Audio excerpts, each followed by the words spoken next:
Democrats and the media gang rape Brett Kavanaugh. President Trump gives a wonderful and hilarious press conference. Then Glenn Beck stops by. And finally, the mailbag. I'm Michael Knowles, and this is The Michael Knowles Show.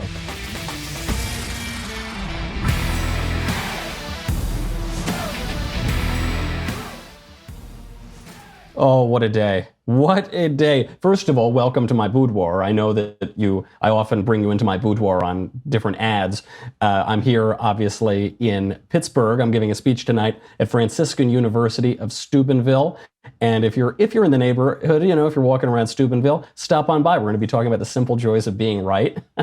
So I'm on the road. We have so much to talk about. I've been glued to my screen all morning watching the stupidest miscarriage of justice that I have seen since Anita Hill. And I was only 1 year old when Anita Hill happened. So this is a real nice refresher. Before we get to any of that, let's make a little money, honey. How's that sound? And actually, let's talk about your money. Robinhood is a new sponsor, and we love new sponsors.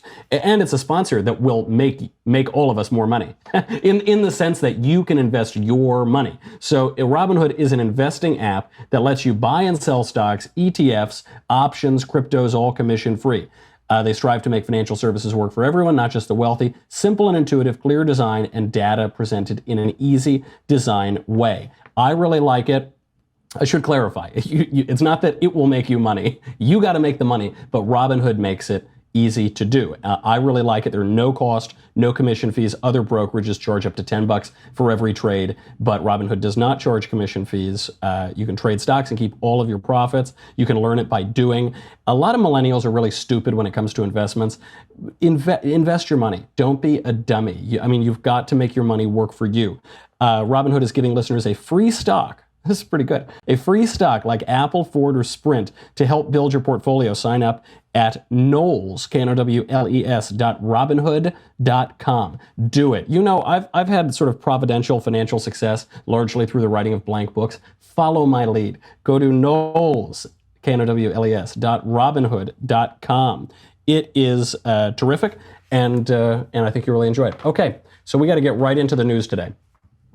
If you haven't been watching, lucky you. Oh, lucky you if you've missed out on some of the stupidest hearings ever. So Christine Blasey Ford testified before the Senate today, the Judiciary Committee. Brett Kavanaugh is set to testify, though I think that either that's happening right now or that's about to happen. I have not seen it yet. What have we had? Since last we spoke, we have now had people coming out. This new woman, Julie Swetnick, accusing Brett Kavanaugh, milquetoast Federalist Judge Brett Kavanaugh, of participating in gang rapes, of facilitating gang rape. Brett Kavanaugh. Oh, by the way, this woman, this new accuser, her ex-boyfriend filed a restraining order against her. Apparently she's a total Looney Tune. Her lawyer is Michael Avenatti, so we know that she's a Looney Tune. She sued her previous employer for sexual harassment using the law firm run by Deborah Katz, who is also the lawyer for Christine Ford. Are you catching a theme here? Are you sensing a pattern? All these people seem to be connected. I watched all of that, all of those testimonies earlier. Christine Ford, I saw it point by point. I won't subject you to the clips, but it's a total circus. The one thing that's come out of this, which is really shocking, is that we're actually seeing Lindsey Graham be just a hardline bad MFer. This guy is really like Lindsey threw on the leather jacket, got the brass knuckles on. Here is Senator Lindsey Graham reacting to Christine Ford's testimony today. When they say that she wasn't sure we were willing to go out there, that's a bunch of bull. I don't know what they told Miss Ford, but we were willing to go to California. We were told she couldn't fly. All I can say is that we're 40-something days away from the election, and their goal, not Miss Ford's goal, is to delay this, pass the midterms, so they can win the Senate and never allow Trump to fill the seat. I believe that now more than ever.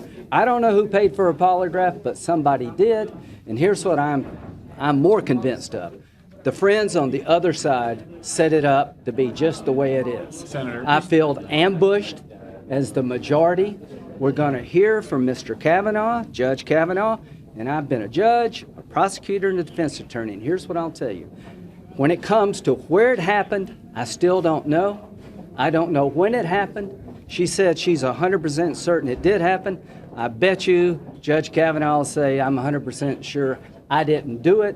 The people named say they don't know what Ms. Ford's talking about. She can't tell us how she got home and how she got there. And thus the facts I'm left with. A nice lady who has come forward to tell a hard story that's uncorroborated, and this is enough. God help anybody else that gets nominated. Based on what I heard today, you could not get a search warrant or an arrest warrant because you don't know the location, you don't know the time, and you don't have any corroboration. Yeah, you give it to him, Lindsey, you bulldog Lindsey Graham. Here he is. He's absolutely right. From the beginning of her testimony onward, she got there, she sat down, she said, after my opening statement, I anticipate I'm going to need a little caffeine, so we're probably going to have to break. Well, if you anticipated that, why didn't you bring a cup of coffee with you? Or better yet, have a cup of coffee before you sat down? Is it because you want the television coverage to only cover your statement and not cover up any of those pesky questions? Is that what happened? She's asked these questions. Her story has been changing. The Senate Judiciary Committee appointed a prosecutor to ask these questions because none of the men want to seem like they're angry and asking her questions. So they got this nice looking woman to ask the questions instead. She's changed her story, Christine Ford, at various points. She's, I don't know what happened to her. Something might have happened, maybe something didn't happen, but from this testimony, we cannot conclude that any of this is credible. I'll explain to you exactly why and why everyone believing her is really acting out of a misguided passion. Before I do that, though, come on, we're talking about sex. You're in my bedroom. You're in my hotel room. Let's talk about Purple Mattress. I love Purple Mattress. Purple Mattress has fixed an important aspect of my life. You know that I sleep 17, 18 hours a day. I really care about what I'm sleeping on. Purple Mattress is unlike any other mattress that you have ever tried that has ever been invented. It's not like the springs. It's not like the memory foam. I've tried both. This is better. This is a zillion times better. If you're struggling to get a good night's sleep, try Purple Mattress. Purple Mattress was invented by an actual rocket scientist. It was designed by actual rocket scientists. And I am easily satisfied by the best. I'm a man of simple tastes. This is so good. You get a 100-night risk-free trial. If you're not fully satisfied, return the mattress for a full refund, backed by a 10-year warranty, free shipping and returns. Feel what it's like to sleep in my bed. Feel what that... I'm going to get Me Too'd for that. I'm going to get called before the Senate Judiciary Committee for this. Go, you're going to love purple. Go, you'll get a free purple pillow with the purchase of a mattress. That's in addition to all the other great gifts they have. Seriously, this bed is unbelievable. Go do it. It is worth the money. It is 100% worth the money. It's always worth the money to have a good bed, but especially this one. Purple.com, promo code COFEFE, C-O-V-F-E-F-E. Purple.com, promo code COFEFE, C-O-V-F-E-F-E. The only way to get this free pillow is to use my promo code. You know what it is? C-O-V-F-E-F-E at purple.com. It is not credible. These allegations that she's making are not credible. Why? Lindsey Graham said it. She didn't tell us the year. She can't tell us how she got there. She can't tell us how she left. She can't really tell us where it was. She can't tell us the circumstances. The people that she's named as having been there say they weren't there, or they say that Brett Kavanaugh wasn't there. There is no corroborating evidence. Now, what the Democrats are trying to do is make a circus out of this and say, well, there was another accusation. They say, yeah, but that other accusation was from some total wackadoodle whose boyfriend got a restraining order out on her. He says, yeah, but it was another one. It's with all these accusations, accusations, right? No, I don't know. What? Are any of the accusations credible? Well, no, but there's so many of them. Yeah, but they're all, if one crazy person tells me that, the sky is about to rain down purple donuts, and then 4 other crazy people tell me the same thing, that doesn't mean the sky's going to rain down purple donuts. It means you've got a lot of unsubstantiated claims. That was an analogy I made on the fly. I don't know how much it totally holds up, but it doesn't mean that. Just because you have a lot of people saying something, you need evidence to back that up. By the way, there were a few really important moments here. The prosecutor asked her, said, did you give your medical record, the medical record of you talking about this assault, the diary entry from the therapist, did you give that to the Washington Post? And the lawyer jumps in. He said, oh, you don't know, don't answer that. You don't have to answer that. No. And she says, well, I don't know. So what do you mean you don't know? So it turns out that Christine Ford's short-term memory is as bad as her long-term memory, because it's not like asking her what you had for lunch a dozen days ago or 2 weeks ago. It's asking her the only piece of even quasi-evidence, sort of resembling evidence that you have, that you, when you were talking to the Washington Post, did you hand that to them? And she said, I don't know. That was less than 8 weeks ago that she would have done that. You don't remember less than 2 months ago? Really, really smells fishy. I don't know what she thinks. I don't know what she thinks happened, or if she's mistaken, or if she's lying, or even if it really did happen. But we have no evidence for it. And what these people like Mazie Hirono, the senator, or the Democrat senator from Hawaii, what they're saying is he's guilty until proven innocent. And a lot of people now are saying he's too tarnished. He's not too tarnished. You're trying to tarnish him, but he's not too tarnished. And by the way, I got to tell you something. I was watching this on CNN this morning because I'm at a hotel room, so I got CNN. If I watched CNN, I probably would believe that this guy is like a super Nazi rapist killer. I would. I actually empathize now because I had to watch CNN. I empathize with a lot of America. If you were getting your news from CNN, they had a whole panel, and all they did after every little bit of testimony, they would just go one by one. Jake Tapper, whoever the other people are, say, oh, well, very credible testimony. Oh, yes, it was very credible. It was, one thing that struck me about it, the credibility of it. Credible. Didn't seem credible to me. Didn't present any evidence. She contradicted herself several times. She actually admitted to changing aspects of her story. She appears to have contradicted the guy who gave her the polygraph test. She wouldn't answer questions about who she's met with. We know the lawyer comes from Dianne Feinstein. We know it stinks to high heaven. Credible. Give me a break. And I got to tell you, these moments, I wish we're going to run out of time, but I think Donald Trump explained this very, very well, because you've got these guys like Jeff Flake who's saying, well, we need to hear them out. I won't vote. These kind of fake, squishy, vishy Republicans. But he had this great line in this press conference outside the UN where he talked about George Washington. He compared the treatment of Brett Kavanaugh to the kind of treatment George Washington would get if he were up for a job these days. Here he is. Look, if we brought George Washington here and we said we have George Washington, the Democrats would vote against him, just so you understand. And he may have had a bad past. Who knows? He may have had some, I think, accusations made. Didn't he have a couple of things in his past? George Washington would be voted against 100% by Schumer and the con artists. 100%, 100%. So it really doesn't matter from their standpoint. That's why when John asked about the FBI, if the FBI did the most thorough investigation in the history of the FBI and they found him to be 100% perfect, he would lose every single vote. Now, if the Republicans win tomorrow, I think you're going to get some votes from the Democrats. You know why? Because we all know why, because it's called politics. Then you'll probably get some votes.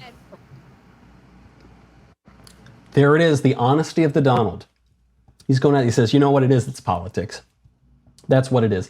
We've got one other excellent point that he made, because this press conference was the answer to his UN speech. He gave this stately, incredible, erudite, sophisticated UN speech. Obviously, it was totally misreported in the media. So then he has to do what Trump does, which is give this wacky, zany, I think it was a 91-minute or 81-minute press conference where he goes all colorful and then he gets all of the coverage again. But there were some really great moments to it. Before we get to that, one more, baby. One more, we're going to make a little bit more money, okay? And we're going to thank Software Advice. This will help you too. If you've ever started a business, if you're in a small business, running your own, working for a small business, you need software advice. Lowercase letters and uppercase letters. It costs you time, it costs you money when you don't know the right software solutions.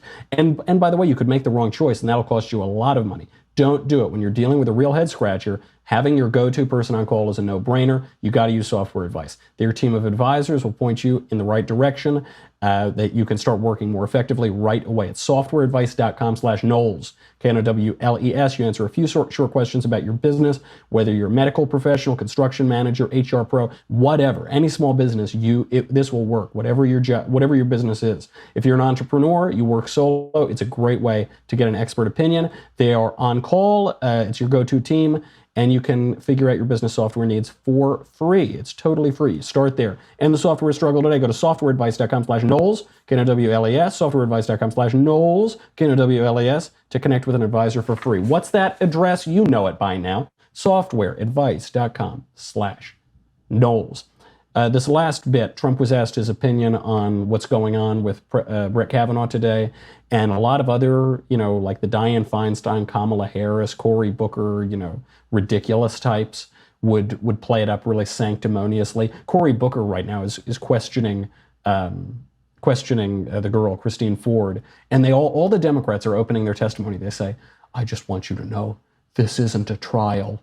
And I just want you to know, I believe you. I believe you. And they all do it because all this thing is about is getting clips for them for their 2020 campaign and clips for the midterm ads that they're going to run on it. Donald Trump, because he's a more honest broker than these guys, he just goes right for it. Here is President Trump on the hearings. I can only say that what they've done to this man is incredible. I think when you really look at it all, it's not going to change any of the Democrats' minds. They're obstructionists. They're actually con artists because they know how quality this man is, and they've destroyed a man's reputation, and they want to destroy it even more. And I think people are going to see that in the midterms, what they've done to this family, what they've done to these children, these beautiful children of his, and what they've done to his wife. And they know it's a big, fat con job. And they go into a room, and I guarantee you, they laugh like hell at what they pulled off on you and on the public. They laugh like hell. People are going to have to make a decision. 36 years, there's no charge. All of a sudden, the hearings are over, and the rumors start coming out. And then you have this other con artist, Avenatti, come out with another beauty today. He's got another beauty today. I love it. I mean, this is the Donald Trump that I think really resonates. If you showed the American people, you say, okay, a woman who for 36 years never mentioned anything, can't recall any of the details of the event, all the other people that were allegedly there deny it, men and women, the guy's been a federal judge forever, 6 FBI investigations. Now all of a sudden this comes out. What do you believe, that? Or do you have Donald Trump's take? It's a con job, it's obvious, it's transparent. Obviously, it's going to be the latter. We got to get to Glenn Beck. I've got Glenn Beck coming by for an interview. He's going to come to my hotel room. No, I'm just kidding. He's not coming. That would be so weird. I could Me Too him for that. We hung out with Glenn Beck back around the studio, and man, he told me some stuff I actually did not know about him and had not heard going back 20 years. So it's pretty cool. Definitely check it out, and we'll be right back after that with the mailbag. Glenn, thank you for being here. Really? Okay. All right. Thank you. No, I have to tell you, I only did that because I've been here all week. And Michael, I don't know if you know this, but they treat you like garbage. They do. They do. You didn't want to feel left out. I did. Well, no, I mean, it's just a habit, hanging around with Ben. He just trashes you personally. I mean, it's not even professional. My family, my looks. Yeah. I know. Yeah. I was wondering, I figured now would be a good opportunity. How's it looking at the Blaze? Are you guys hiring? I mean, you'd always be welcome. I mean, we wouldn't. He said he was going to call ICE on you the other day. He said. I thought he was going to call ISIS on me. I mean, he's like really got a vendetta out. Yeah. I mean, well, you know why he's got the vendetta? No. Well, you can understand this because you and I were authors. Yeah. We're best-selling authors. Right. It's because I wrote this book, this best-selling book. He's been very upset. The writing is brilliant. Thank you very much. Very lucid, very clear. No, it's good. It's good, really good. Yeah, it's pithy. That's what I like about it. It gets right to the heart of it. Brevity is the soul of wit, and so therefore I'm the wittiest guy that's even ever though it's written. 200-some pages. It's very brief. Now, you have also come out with a book. You made a different choice, though. You put words in your book. I put words in mine. Addicted to Outrage. I actually wrote this book twice. Did you? No, literally Really? I did. I wrote it the first time, and I learned so much while I was writing it that by the time I got to the end, I was like, no, okay, that's all not right. That's too elementary. Wow. And so I went back and I rewrote the entire book, which was a little brutal. Was it just your thinking that changed your process, or was it something about the news or the No, it's my thinking. It's really strange because when I left Fox, that was on a prompting. I mean, I went to Billy Graham and talked to him about it. Wow. And Billy Graham said, I'm leaving Fox, and I wanted to talk to you about it. And he said, that sounds like something I would do if I were the adversary, convince you to leave Fox. And I said, well, I don't think it was. I think it's prompting from Lord. And he said, tell me about it. And so we sat and talked. We were supposed to spend about 20 minutes. We ended up spending about 5 hours together. He, in the end, agreed with me in my thinking. But I knew that I had done my best, and I believed in what I said. But the country was spiraling out of control. And was that's what convinced Billy Graham? And to convince Billy Graham of something, that's a I mean, I don't feat. want to, but it was spiritual in nature, and it was about reconciliation. And he said, reluctantly, okay, I think you're right. And because I was very upset when that show. I loved that show. Thank you. I loved doing I loved that it all show. the time. That It was on- so fun. It was on when I was in college. We would insist on having your show on all the time. Fox was on a lot, but we would sit around the TV in the common room. Yeah, it was a great show. Fun. Yeah. It was. It scared the crap out of Fox because it was ad lib. Right. And we would turn in a script every day, and they would pour over it, and then I'd get in and I'd say, turn off the teleprompters. And, so they were just freaked out. I had I know because I know people at the White House. I had people at the White House, senior, watching every episode. We had Media Matters watching episode. We had everyone watching every episode going, What's he going to do? God, what is he going to do today? What's he going to do? It's kind of an early understanding of podcasts, right? Because when you go on to, even if I'll go on Fox and Friends for a 3-second hit and everything bulleted, it's laid out, the chyrons, everything's really set. Podcasts, though, I mean, we don't have a script. You notice there are no papers here. Yeah, and it was, it was just speaking from the heart and just laying it out and not caring, caring that we did a good job and that we got it right. But what I loved about that show and all of your work is it wasn't talking points. You would bring in history, you would bring in everything, and you had fun with it. I mean, it was fun isn't a dirty word for conservatives, or it shouldn't be. When September 11th happened, I had no idea. I mean, I had just signed a deal with Premiere, but I wasn't national yet, and I was supposed to start January 2002. Excuse me, and I had just signed the deal in August, and what I was doing was a parody of talk radio. It wasn't serious. Okay, most people don't know this, but I mean, I used to do 40 nights on the road with comedy. And so when September 11th happened, they called me and said, "We need you on the air now, nationally." And honestly, Michael, I spent about 3 days solid beforehand on my knees going, "I'm the wrong guy, Lord. What am I doing? I don't Why know, are you making me do this?" I don't know any of this stuff, okay? I mean, I paid attention somewhat. When I was in New York, at WABC in 98 or 99, I remember we bombed an aspirin factory. I'm not sure what the date was, but Clinton bombed this aspirin. Because he needed to get Lewinsky out of the headlines. That's what everybody said. And I was on the air that day, and I had done my homework. Yeah. He was going after a guy that nobody had ever heard of. And I started doing my research on him. And I said, okay, I know everybody thinks he's trying to get, but I want you to listen to this guy. And I read all of his words, and he was coming to New York, and he was going to kill us. And the phones blew up. Everybody's saying, "You just love Clinton." I'm like, I don't like, what are you talking about? Have you met me? Yeah, have you met me? I don't like Clinton. No, it's not his policies. I'm telling you, he's right on this one. And I remember saying on the air, within 10 years, in this city, buildings, bodies, and blood in the street, and it'll have this man's name on it. I forgot about that until September 11th. The name was Osama bin Laden. Wow.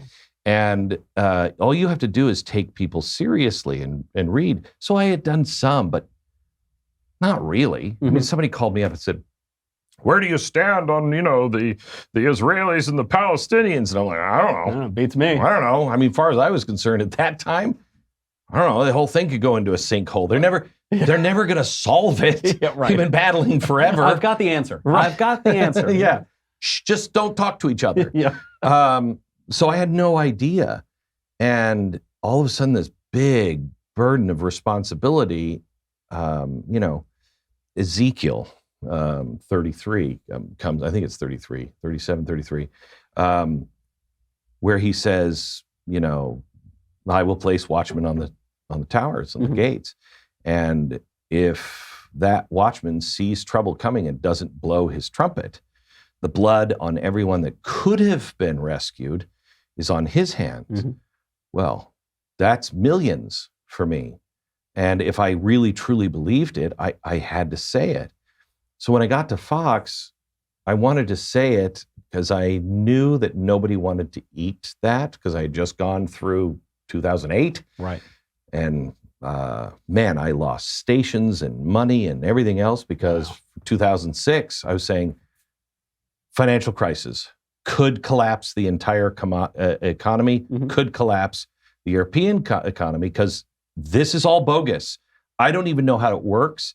And, at the time, I was up reading about the frickin' money supply on a prompting. And I got so mad at God.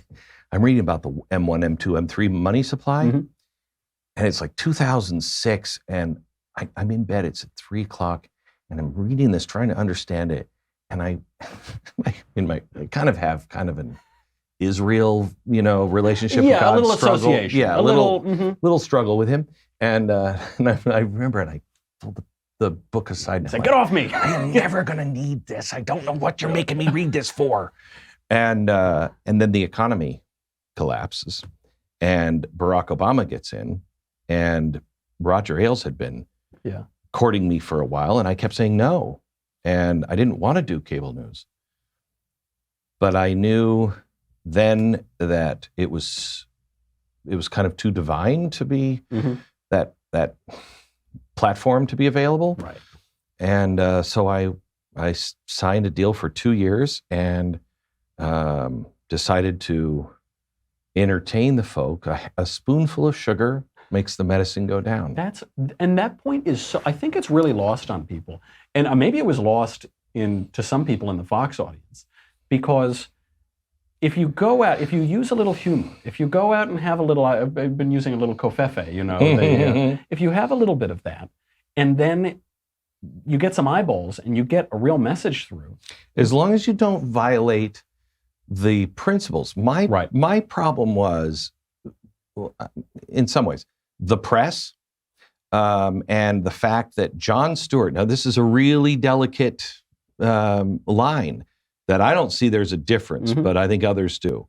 Jon Stewart did, with a whole bunch of writers, what I was doing every day for an hour with one. Right.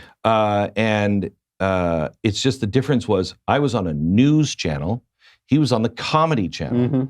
Now, I contend if I did it on the comedy channel, they still wouldn't have been okay with it. Well, certainly they wouldn't have hired you also. Yeah, right. So channel, it doesn't matter. But that was the excuse that it was mocking, the news. And in a way, that's true. I mean, when that an industry, it literally, if you look back, when someone comes to the inside and mocks it and ridicules it from the inside, it's over. Right. And I think I was the sign that news is over. It was over, and it ushered in this totally different world. I mean, we are in a totally different world now. No millennial I know has cable. They don't even pay for cable. No. It is all internet. It's all new media. It's all podcasts, Netflix, whatever, streaming. I'm not doing any mainstream media for this book. You're not going on TV? Or nope.